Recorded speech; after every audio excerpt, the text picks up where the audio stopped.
On this episode, we talk with the Los Angeles Department of Transportation about pedestrians. Then we attend the unveiling of the mobile website for Los Angeles State Historic Park. Finally, we learn about Los Angeles Walks. Stay tuned. We're in Los Angeles, California, talking with Lisa Matallero-Palmer with LADOT. What's the street we're on? Well, today we're here on Broadway. We're between 3rd and 4th Streets, and we're looking at what has just been installed and called as the Broadway Dress Rehearsal. What is happening here is in the future we are going to have the LA streetcar go down the middle of the road, but we will still have one lane going northbound and 2 lanes going southbound. To repurpose the lane configuration for a beginning phase, or as we call the dress rehearsal phase, we have set up a pedestrian area here, and fortunately it's in front of our Grand Central Market. And so this gives pedestrians the chance to congregate because they like to be around people, and it invites them to be around more people. So we've set up chairs and umbrellas, and it's right in front of the Grand Central Market, as I said, but it also gives people the chance to come and sit. As you can see, we've repurposed the street for pedestrians. We have the bollards, we have the planter area, and we have the nice tables and umbrellas. And so it's a place for pedestrians to congregate at this time. What have you been able to do with the traffic signals along the street? That's a good question. We have 2 intersections on this block, Broadway and 4th Street, and over here is Broadway and 3rd Street. And what we have done is installed a pedestrian priority phase. And what that means is that the pedestrians get the walk signal 4 seconds ahead of when the traffic gets their green signal. So it allows the pedestrians to step safely into the crosswalk before vehicles are allowed to enter the intersection. And what sort of advantage does that give to the pedestrians? It's a great advantage because cars are in a hurry, they want to make a left turn or a right turn, and I say left turn because we have a lot of one-way streets in the downtown area. So cars want to make that quick turn right when a pedestrian's stepping off the curb. And so it decreases the conflict. How does what you're doing here on Broadway fit into your broader plans for the city? That's a good question too. Right now we just released a strategic plan, and we are focused on multimodal transportation. We want to focus on people who walk, people who take bikes, people who ride transit, and people who drive. So right now we're focused on repurposing some of our streets to allow multimodal transportation to take effect. Aside from our new strategic plan and our vision, we also are complementing what the mayor's office has introduced as complete streets, and that is part of our strategic plan. Actually, our strategic plan is complete streets for Los Angeles Department of Transportation. What is complete streets for someone who might not be familiar with that concept? Complete streets allow the pedestrians to have all of the access they need. It could be everything from the crosswalk, the curb ramps. It's also making things ADA compliant. It's allowing enough signal timing for pedestrians to cross the street. Complete streets means that everyone owns the streets. We're looking at the needs for the pedestrians and vehicles and transit and bicyclists. I want to say that bicycle lanes are alive and well in Los Angeles. Each year we make really great strides in how many miles of bicycle lanes we have installed, and we're going to continue to do that. And that's part of our complete streets too. A lot of people have the vision of, nobody walks in LA, very auto-oriented city. How has the city's, attitude toward things changed from a few decades ago? Well, you know the phrase, you build it, they will come. We started introducing bicycle lanes a few years ago, and as time has passed, we are getting more bicyclists. We are now introducing complete streets, and sometimes we have bump outs, or we have signal timing, or we have streetscapes that are more inviting for people to walk in LA. And I think when you introduce it, people have the chance to take advantage of it and think about getting out of their car and trying transit, trying the bicycle lanes, trying the pedestrian refuges and walking to work. It so happens it's Walk to School Month, the month of October. And so we have a lot of programs we're introducing for that too. Aside from us focusing on our crossing guards at the intersections for the elementary schools, we are also introducing a new program through our city attorney's office called Safe Passages. And what that does is it allows the parents of these elementary school students, we have a lot of transit, the parents to get involved in a program where they are approved to wear a vest and walk along the path the students take to school. And it's really those mid-block passages that the parents want to make sure that the students arrive at school safely. What sort of concerns do parents in Los Angeles have that they might be a little hesitant to let their children walk to school? Well, it could just be that the children really need to know how to walk to school. They need to know what the pedestrian signals mean, the ped head as we call it.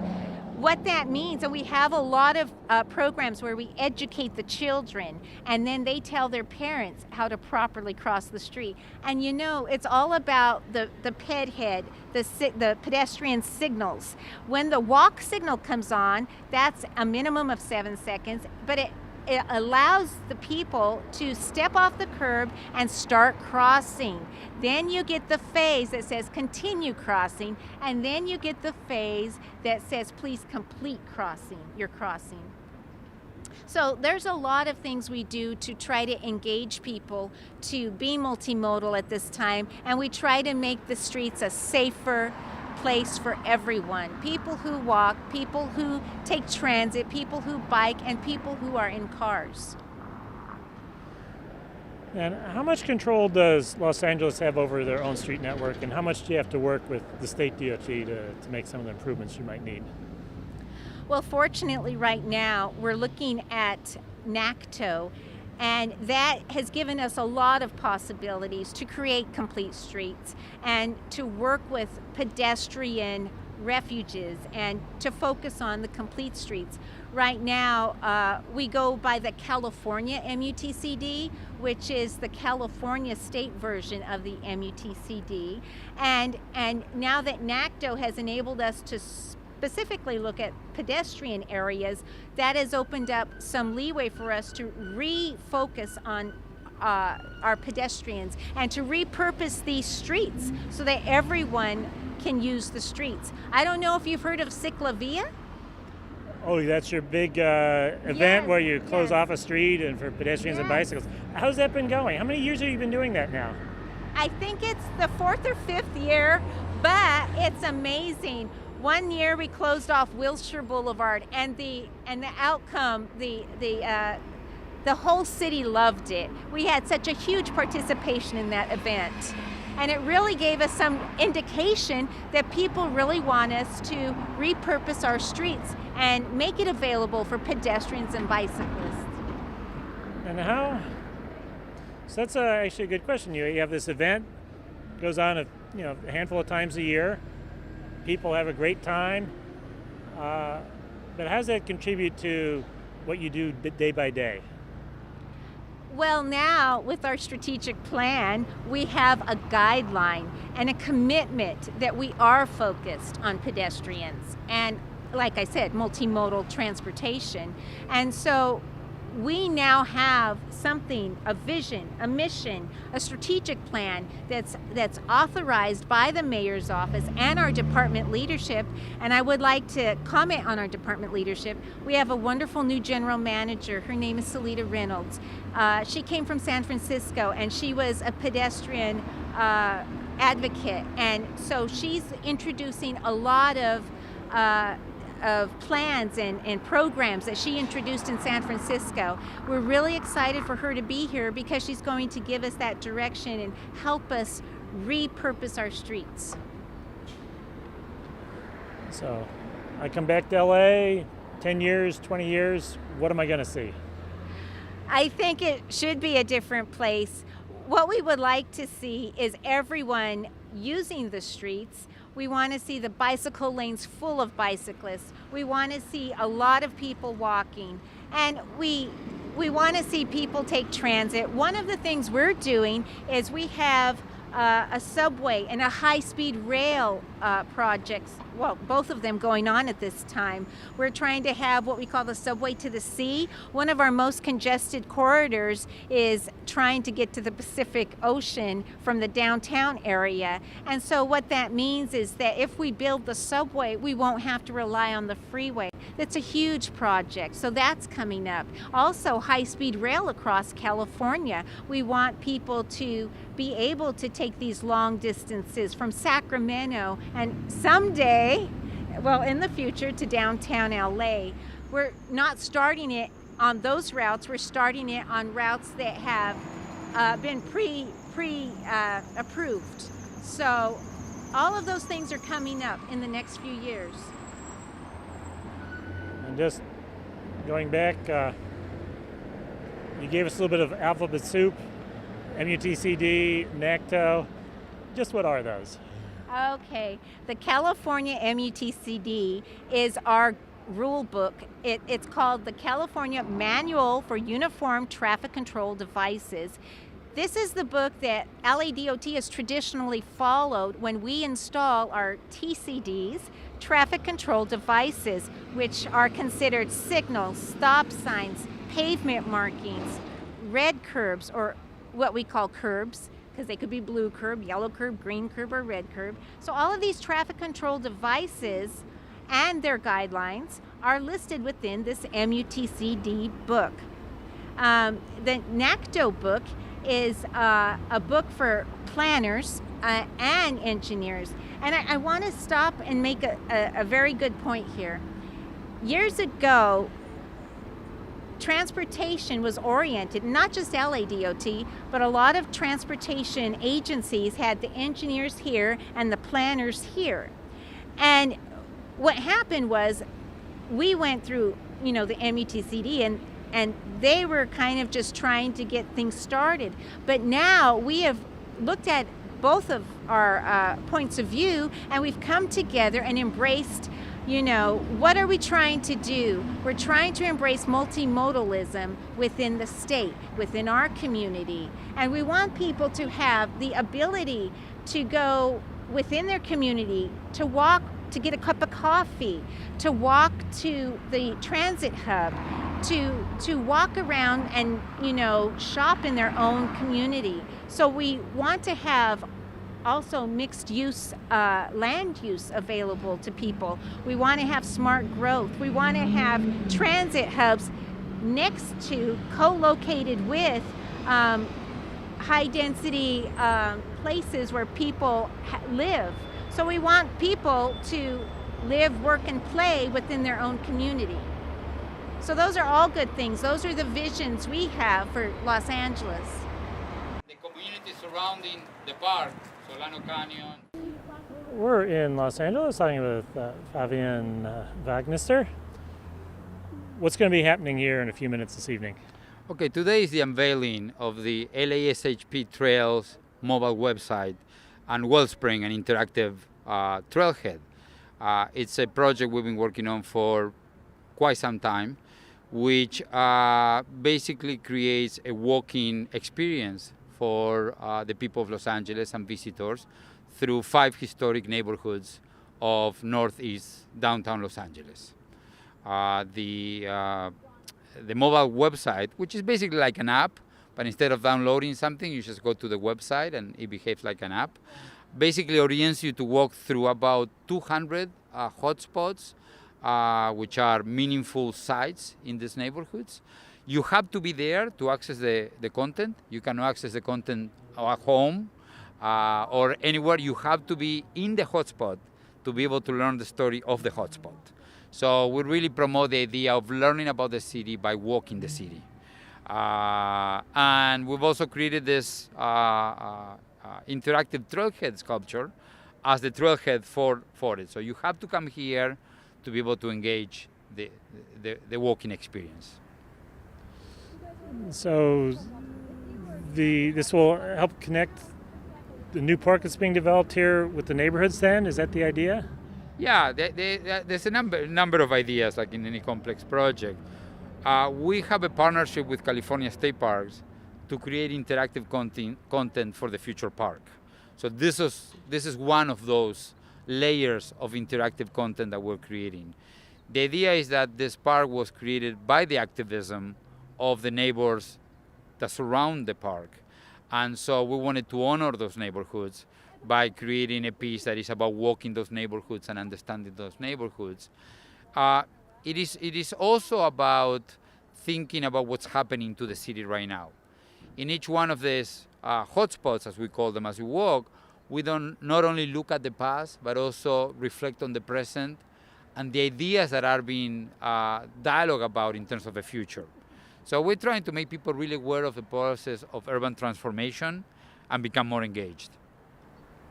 Now, what sort of engagement did you have to go through to create this project? Well, it's been a long process. We've done about 10 years of historical research first. This project alone contains thousands of images of the surrounding neighborhoods, many of which have never been seen before, that we've discovered through the research. But we've also extended our research to engaging with the community surrounding the park and collecting from their personal histories, from their photo albums, from their family albums. So we've connected with those communities and promoted their participation in the process. Is this sort of a unique project, or has this exact sort of thing been done before? Well, there are many projects that use GPS and mapping and walking to explore space. I think there are some aspects that are unique to this project, which have to do with this idea of space as access points to information. We're really promoting this project the idea that the only way to learn about space is to be in space, or at least the best way to learn about space. So for us, the content that we provide, the most important part is first to promote people to walk and to explore the city and to know the city. And then we give you information about those places as an additional layer. We don't believe what we're giving you is the important thing, but what we give you is to enrich the experience. So our approach is a little different, and I think there's a number of aspects on how this mobile website was designed that are unique.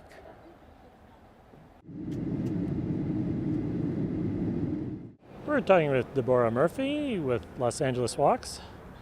What is Los Angeles Walks? Well, John, we're a pedestrian advocacy organization that wants to make the streets of Los Angeles safe. Safe, accessible, fun, and equitable. So we're out there putting on walks, taking people around neighborhoods so they can discover new communities. We're out there championing policies and programs and projects that make better streets and safer streets for everybody. And we want to make sure that we're paying attention to the neighborhoods in most need. So we want to make sure that equity is a part of it, so that people that are already out walking and are taking their lives in their hands are looked after first. Transit riders, kids, seniors, those are some of our highest priorities. But we want to have fun doing all of those things. Yeah, well, it's always easier to keep people involved if you're having fun. Exactly. Let's start with the very basics. What are sidewalks like in the city? Well, really, John, in the historic part of the city, which has been developed over the last 280 years, we just celebrated our birthday not long ago, we have a pretty good network. We have a good grid of streets that have wider sidewalks because people mainly were getting around by walking and using horse-drawn carriages and the rest of it. So we had pretty decent street system in most of the metro area of Los Angeles, basically south of the Hollywood Hills. Again, most of the neighborhoods are based on a 300 by 600 foot block size with decent sized sidewalks. In the newer communities that are developed in the San Fernando Valley and some other places after World War II, we really have that standard kind of syndrome that we have in many suburban communities around the United States of like maybe a sidewalk only on one side, very narrow sidewalks, very, very wide roadways, very few crossings, and the standard sort of suburban problems. So we have a mix of things. We also have a challenge with the condition of our sidewalks. We have not maintained them. We do a good job of ripping off the asphalt and redoing the roads, but we have not had a program at all for about 40 years to maintain our sidewalks. So we've had lots of debates about how to pay for it. In Los Angeles, the property owner owns to the middle of the street, so there's a partial responsibility on the part of the property owner to take care of it. However, when the city got funding from the federal government to fix sidewalks back in the 1970s, they sort of admitted that they had responsibility. So a lot of property owners, claim that the city should be fixing the sidewalks. So we have this debate going back and forth, pointing fingers, who should take care of our sidewalks, and therefore we've not done anything. We have ADA lawsuits because we haven't put in the proper disabled ramps, or we have uplifted sidewalks that you can find on about 40% of our streets around Los Angeles. The sidewalks are in such conditions that we cannot traverse them if you're in a wheelchair, or very dangerous situation if you were in a walker or with a cane or crutches or something like that, or kids, somebody who has visual impairments. It can be very dangerous.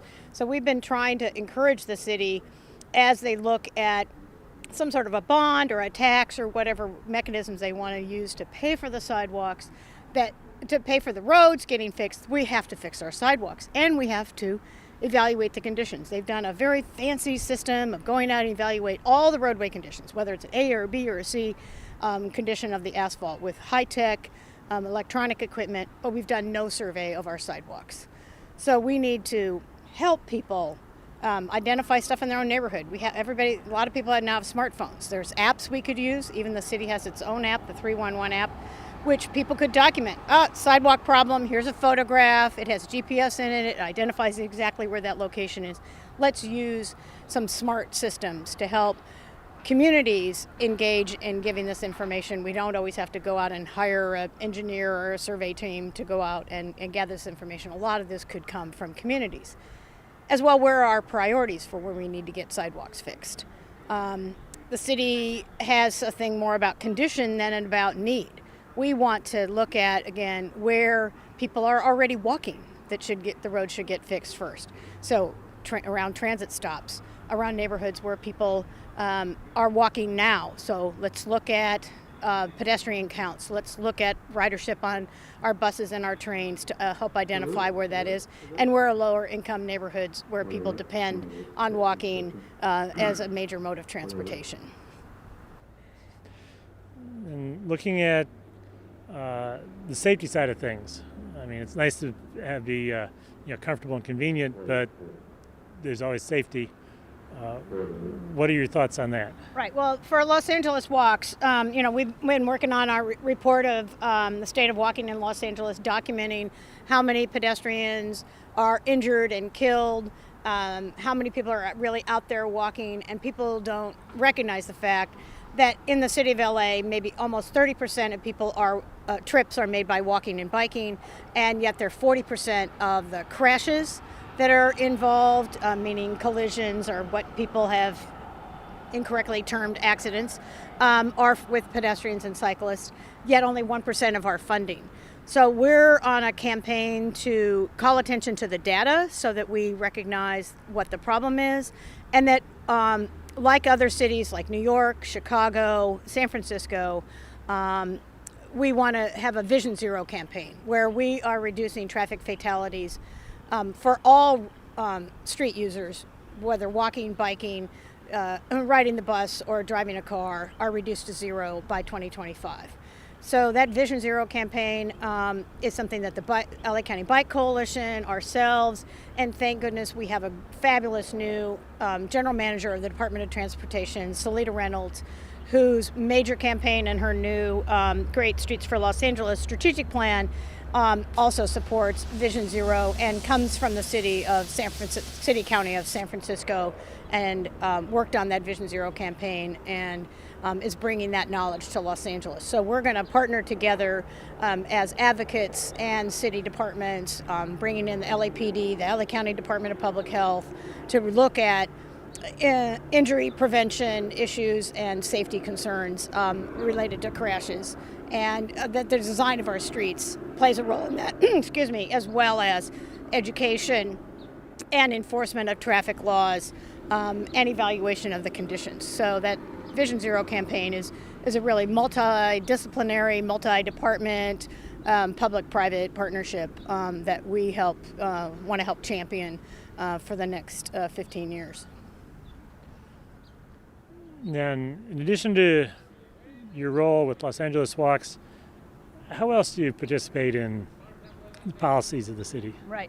So what I do as a consultant, I have my own urban design and planning firm, DeBur Murphy Urban Design Plus Planning, and I've been doing a lot of grant writing. So in the last 6 years, I've been working with cities, a lot with the city of Los Angeles, also with West Hollywood and Pasadena, to get funding, whether it's at the county level with Metro or with our state transportation agency Caltrans, or at the federal level with the FTA or others, to get funds to help fix our streets, to make them more walkable, bikeable, and more transit accessible. So in the last 6 years, I've helped bring $85 million in grants to make better streets and better parks in the Los Angeles area. So I'm really proud of that, and just waiting to see a lot of these great things implemented. The first one that will get implemented is $30 million of that $85 million was for a grant for Figueroa Street, which runs from downtown Los Angeles at 7th Street down to Martin Luther King Jr. Boulevard, about 3 miles, that will connect downtown and South Los Angeles. So all of the residents and the business people that are and employees that are doing things in downtown LA can connect to people who are living in South Los Angeles. So I'm really excited about where we're all moving, and that the dialogue has really shifted in Los Angeles over the last 2 years has really changed from the last 20 years that I've been doing this. So you got to persevere, you got to be relentless, and keep on walking and talking the talk. Visit us on the internet at www.pedestrians.org.